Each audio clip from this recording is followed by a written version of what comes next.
talk about all the rewards that I might use and that you could use. I mean, there's probably a katrillion different pieces of food that you could choose to use, but let's just group them into general categories. So there's fruits and vegetables. So I might use cut up pieces of carrot or blueberries, possibly freeze-dried, possibly fresh. I have used frozen blueberries as well. There's other fruits and vegetables like maybe green beans. It depends what I have on hand, or apples. Now, I will rarely train my dog with just fruits and vegetables. They might be mixed in with other things. And you have to be careful because some of these fruits and vegetables are pretty high in sugar.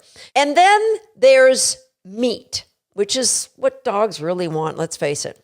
And there's various forms of meat. So you can get freeze-dried meat, which is like a lot of times you'll get things like beef lung. It's kind of like the old sponge toffee that we used to buy as a kid. Not at all alike, but it's the same texture is what I was getting at. There's freeze-dried meats. There's dehydrated, which I think are more attractive generally than freeze-dried. Freeze-dried, often you might get freeze-dried liver, freeze-dried lung. I mean, we have a freeze dryer, so we freeze-dry any kind of meat. So there's freeze-dried, there's dehydrated, there's cooked meats, which we commonly will use, and then there's fresh or raw meats, which I rarely use, but I have used on occasion raw stewing beef. You have to be careful.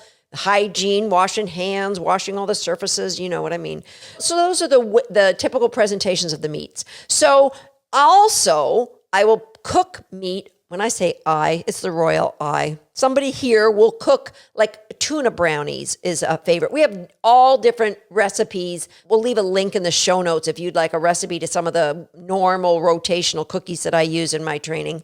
But it might be the fish that I might use. I would more often put them into some sort of treat like anchovies or canned sardines or canned tuna. Those are the things that would go into a treat. And again, my dogs love those too. So I would use, any kind of meat you can think of.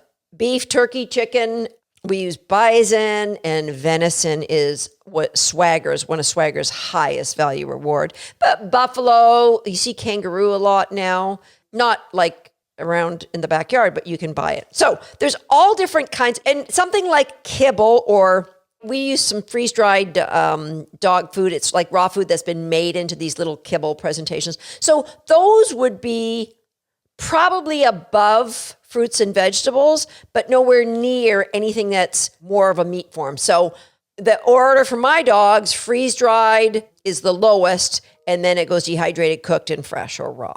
All right. So those are the hierarchy. If I was giving the motivational currency to my dogs, I know that's what it is. Now I know tripe is the king for my puppy in particular, but for most of my dogs. I won't touch tripe. It's disgusting. I will, however, train with some freeze-dried, or you can buy some tripe training treats. Oh, they smell rude.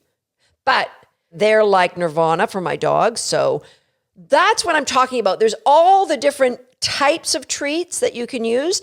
And I would guess in this household right now, if I was to go around to the various training bowls that are in this household, I would probably find at least 10 different types of treats. Some are refrigerated that only come out for actual training, and then others that are around the house for kind of instantaneous training.